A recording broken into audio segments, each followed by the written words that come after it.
Knocking on his door, oh dear, which is luckily devoid of any kind of sign, I hear again the unsettling clicking of at least 10 locks being pulled back. The door opens up, just a crack. Who is it? You're supposed to ask that before you open the door, surely. Oh, it's you. It's early. It's not really that early. What is it, man? Nothing. I was just going to ask what you're going to do today.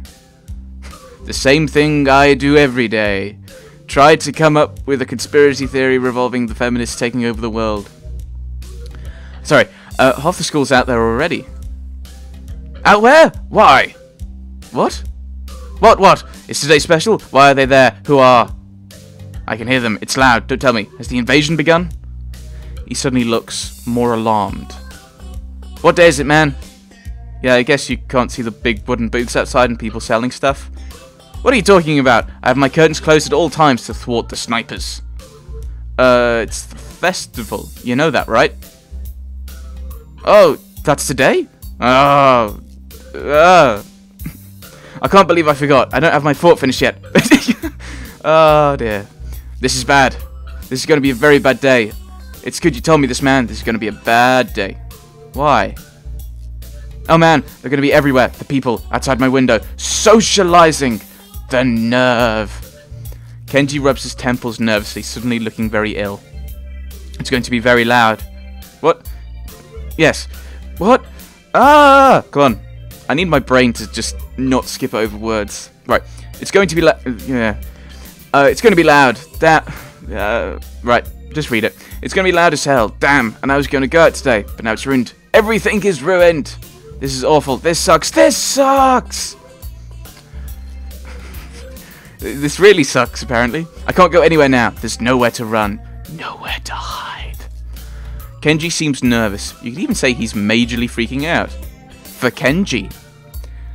I can't believe this. So that's what today was. And I couldn't even prepare for it. Couldn't even brace myself, and now it's here and I can't do anything. You should have told me this earlier, dude. I mean, at least I know, but I could have known earlier. Imagine what I could have accomplished.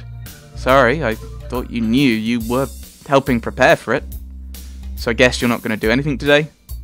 The weather's quite good. Yesterday was really windy, so I thought today would be cold. It's not, though. So there's no reason just to stay inside. Yeah, you should come and check the festival out. Not with me, please. Kenji groans and covers his face with his hands. No, I can't do it. They'll eat me alive out there. I know it. That has to be a joke, but he said it with such a straight face. Well, relatively straight. What are you going to do? We should hang out in here. You can help me build my fort. We might still make it if we work together. I don't know. I'm pretty hungry, so I thought I'd get some food first and then check out the attractions. Your class project seemed pretty cool, and I gave a hand with it, so I want to see at least that one and chat with Lily, I guess. Speaking of that, don't you have any obligation for the project? Are you out of your mind? That blind broad is up to no good, see? I can feel it in my spleen, man. Her presence is like a dark shadow that's in the way of my great vision. As expected of blind people. What?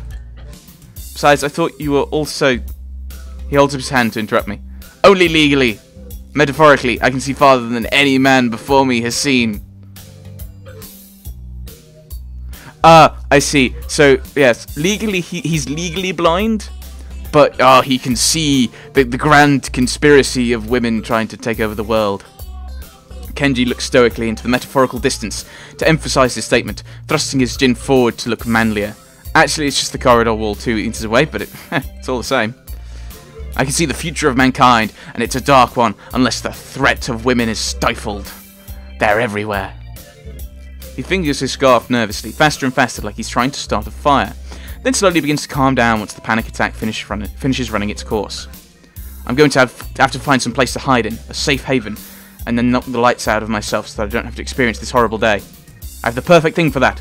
I must prepare now. Don't go to the festival. Okay. Later, dude. I'm so going to the festival. The door slowly closes with a low creak, and I don't know how to feel about what Kenji just said. He's crazy. After buying a plastic plate of takoyaki, which I think is a type of noodle, from a store belonging to the class next to ours, I've no clue. I take a seat in the school gardens and watch people pass as I tentatively nibble away at the rather bland-tasting item. I guess I shouldn't complain. It's better than nothing and didn't cost much. As I look out towards the school, watching the people coming and going proves a surprisingly entertaining way of passing the time as I eat. Yes. Little children accompanied by parents or grandparents scamper about in the din from event to event, one hand dragging their company and the other bearing an oversized, colourful snack. I can't help but notice the age range among the people here is skewed towards the elderly, something that I'd also noticed when I was walking around town. This must be one of those towns where the only people left are those that lived here their whole lives and ardently refuse to leave, and those wanting to live out the rest of their days in one of the increasingly few tranquil places. I guess that also goes away to explaining how conservative Yamaku's school culture seems to be. Not that I mind one bit. I kind of like how calm Yamaku and its surroundings are. The heat, though, is another matter entirely. Sitting in one place for so long has focused my mind on how annoyingly humid it's getting, now that the hottest part of the day is here. I'd better get moving if I... What? Bells? The sound of the carillon bells takes me completely by surprise as I stand up, a reaction shared by a few of the people strolling around as well. The PA system crackles to life after the tolling bells end. Its age shows as the principal makes a barely intelligible announcement over it, officially opening the festival that's very much in full swing. I don't know if it's going to be worded like... Hello and welcome to Yamaku School Festival. Please enjoy the various entertainments and events on offer. We hope you enjoy today. I now officially declare the festival open. Yay! That kind of thing. Sorry, it's quite... I'm having too much fun with this. It's quite amusing to contrast the pleasant smiles of the older folk against the alternatively pained and bored grimaces of their younger charges. The students, on the other hand, seem to pay it little heed. Nevertheless, as the address finally ends, all are united in polite, if not overly enthusiastic, applause, and then get back to business. Slipping a hand in my pocket to look as relaxed as possible, I casually glance around for something to do. It's somewhat difficult to see very far, with all the people crowding around. I decide to fall back on a tried and trusted rule. Go where everyone else seems to be gathering. Right now, that's the school courtyard and surroundings. I always do the opposite. Just go to space. Space, there is space here. Away from people. I can survive. Right. Throwing the used plate into a trash can, I make my way towards the school building. Seeing the number of stalls around the perimeter of the school building surprises me. Quite a few of the classes must have opted to have multiple stalls. In deciding which to visit first, I catch the sight of a familiar banner with a blue patterned border and red text. Lily's stall is as good a place to start as any. I'm curious as to how it's going, after all of the work she and her class have been doing for it. Stepping up to it, I begin to see why the class took so long to organise everything. Easily twice as wide as many of the other stalls, and with equipment for cooking strewn everywhere, it's closer to an outdoor restaurant than a festival event.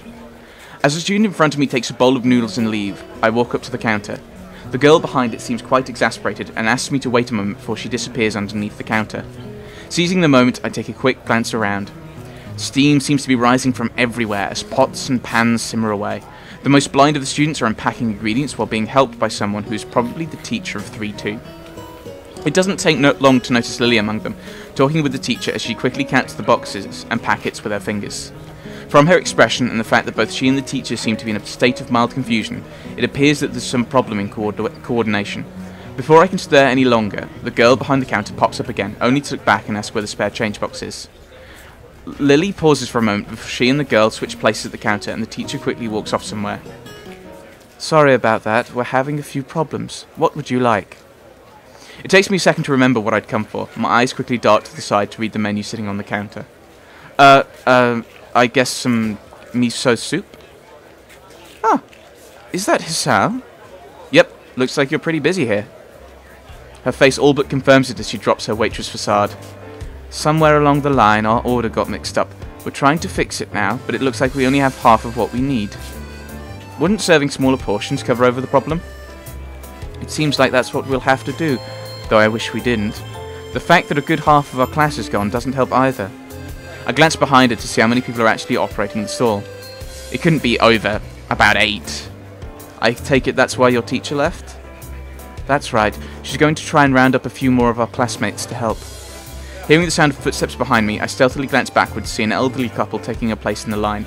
I guess I'd better stop loitering around and chatting. Here's the money for the soup. Soup. Oh, right. Coming right up. Lily turns and calls for a bowl of miso soup as I hand over the money for it. Taking the coins in a palm, I can't help but notice how efficiently she counts them all out with her long, pale fingers. Eventually satisfied that I've handed over the correct change, she puts it into a small metal tray. It isn't long before the soup is made and carefully handed to her, after which she turns and subsequently passes it to me. Thanks, I'll come back to drop off the bowl. Thank you, Hisao. Oh, there is one other thing. Have you seen Hanako? Hanako? No, not today. Why?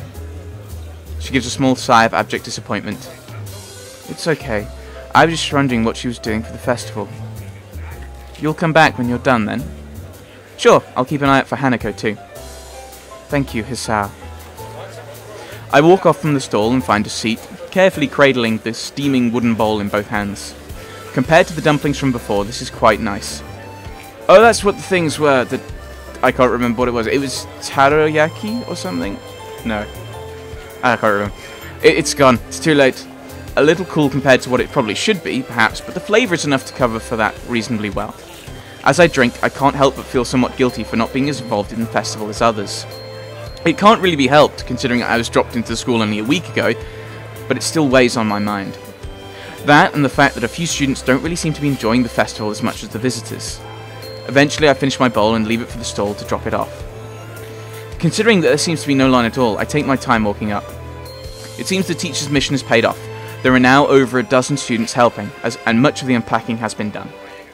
Despite most of them seeming quite relaxed as they work, Lily still appears to be somewhat stressed. Lily doesn't look impressed at all, and I can't really blame her.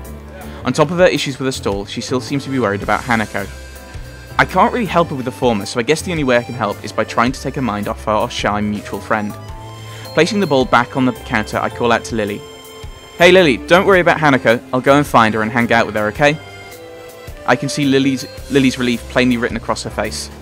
Thanks, Hisao, and if you see anyone from my class, can you tell them to come back here, please? Will do. Have a good one. And make sure you take a break, okay? I will if I can. See you later, Hisao. I leave Lily in the stall and head out in search of Hanako. In a way, I feel bad for leaving her with the crowds, but even though she was clearly under pressure, I can't help but think that she's enjoying herself. The halls are packed with swaying crowds meandering throughout the festival. If there's one thing I know about Hanako, is that she's not going to be anywhere near this. And with the students showing their friends and family their dorms, I doubt she'll be there either. Following blind intuition, I move against the grain of the crowd. To the library, I'm guessing. Thankfully, this crowd seems to be slightly less festive than your usual festival crowd. I assume this is out of consideration for the student body. As I force my way through the masses, it doesn't take long for them to thin down into nothingness. This is not surprising, since I am now standing before the library. Yeah, called it. Even the most eager of students don't bother to show anyone this section of the school. As I enter the library, the noise of the festival fades into a dull background noise, and soon I am in the reading area at the back of the room. Behind one of the partitioned desks, I see the top of a head with straight, dark hair catching my eye. Hey Hanako, I had a feeling I'd find you here. The head jumps a little in shock before slowly peeping over the partition. Hisao? Hey, Lily's pretty busy, so she sent me to find you. Oh, do you want to sit down? Actually, I'm feeling a little hungry. Would you like to get something to eat from one of the stands? I brought some food, so... I shouldn't be surprised, but it was worth a try. Expecting to go outside today was a long shot. How about we eat in the tea room? I passed by on the way here and no one was around. We can make some food there and it'd be a little bit more comfortable. What do you say? Sure, let's go. Hanako closes her book and puts it away with deliberate, practiced movements. Good to go? Yeah. We walk side by side from the library to the tea room. As expected, there is barely a soul at all. If it weren't for the murmurs through the walls, you wouldn't tell that there was a huge festival going on outside. Hanako carries her bag in both hands and focuses on just the floor ahead of her. Every now and again, she seems to break her pace a little and steps in slightly shorter paces. The first time it happened, I gave it no mind, but I soon noticed that she does it on a regular basis. Are you alright? She stops dead in her tracks. What? I don't know, it looked like you were tripping or something. A pink blush rises into her cheeks as her gaze returns to the floor. It's nothing. You know when you say nothing like that, people are inspired to ask further questions. For a second, I don't think she's going to answer. Prepared to leave it be, I almost set off walking again when... It's, a game. A game? Do you see the floor here? What a bizarre question. The floor looks just like any other floor, covered in those tiles made from the squares of linoleum. Right, so she's either not wanting to step on the cracks or she's stepping on particular colours or something. Nothing really noteworthy. Well, yes, what about it? Sometimes, when there's no one around, I only step on the darker ones. Yep. Hanako's voice trails off as her explanation continues, until I can barely hear her voice over the roaring silence of the empty hall. The darker ones? Shuffling her feet, Hanako points the toe of her shoe at a tile that is barely a shade darker than the others. Like these ones. Oh right, so these ones are no good? I point out a nearby tile. Yeah, something like that. Oh, I see. Do you play this game a lot? Hanako shakes her head. Just when the halls are empty? She nods. Well then, no point in stopping. I'm beginning to get really hungry. She nods again, this time with a little more enthusiasm. Well then, let's go. We set off down the hall, and this time I notice that Hanako is paying a little less attention to the floor. I wonder, just how lonely does someone have to be to come up with a game like that? But before I realise what I'm doing, I find myself trying to aim each step so it lands on the correct tiles. The noise of the festival is slightly louder inside the tea room, but the breeze coming through the open window makes it worth it. Without thinking, I walk to the windowsill and inhale deeply. I sometimes forget how clean the air is here compared to back home. Would you like some tea? That would be great, thanks. It occurs to me that this is the first time I've been alone with Hanako without her trying to be somewhere else. Turning from the window, I watch as she makes a simple pot of tea and arranges some sandwiches onto a plate. I've seen her do this before a number of times, but this time she seems slightly different. It's like she's... calm. Eventually she places the small tray on the table and pours 2 cups of tea. The fresh scent of brewed tea mingles with the breeze, and for a second I feel like I'm the only one in the world. I think I know why you like this room now. I don't know what you mean. Well, there are quite a few people out there, but in here it's like another world. You can pretend that there's no one around for miles. You're right. It's like the world has forgotten this room. And because of that, you can forget about the outside. That would be appealing in some cases. And as far as I can tell, conventional bullying doesn't exist in this school. But then again, I haven't seen a single person talk to Hanako besides Lily. If you're ignored by the world, a place where you can forget its existence would hold a special appeal. That's right. That's a good point. It's like this room gives you some kind of complete freedom. Yeah. Say, do you play chess? Badly. I'm really bad at it. I haven't played it in ages. Chess? I've played it a bit, I guess. I take it you've played before? A little? Sorry, I'm just thinking. The last time we played a board game in this game was Misha and Shizuni, very kind of outgoing games. What do they play? They play Risk, which is, it's kind of random and multiplayer. You can have, I think, depending on the game, you can have up to 6. I think some actually allow you to go a bit more than that. Chess is very structured, 2-player, no randomness. So you have an idea of exactly what's going to happen, what the result of a certain action is going to have. And sorry, it's just, I really like that because it kind of echoes the personalities. Sorry, random point. Not been a fan. I've played Risk before. I've played it a few times. I think I've played it more than chess. But I think I'm with Hanako. I'm with Hanako. I think I prefer chess because it's kind of slightly more structured. Right, side things. Then again, I love games that are completely random. So make of that what you will. Without saying anything more, Hanako moves to one of the cupboards and digs out a small chess set. Do you want? Sure, why not? I cut her off, but she doesn't seem to mind. That is how.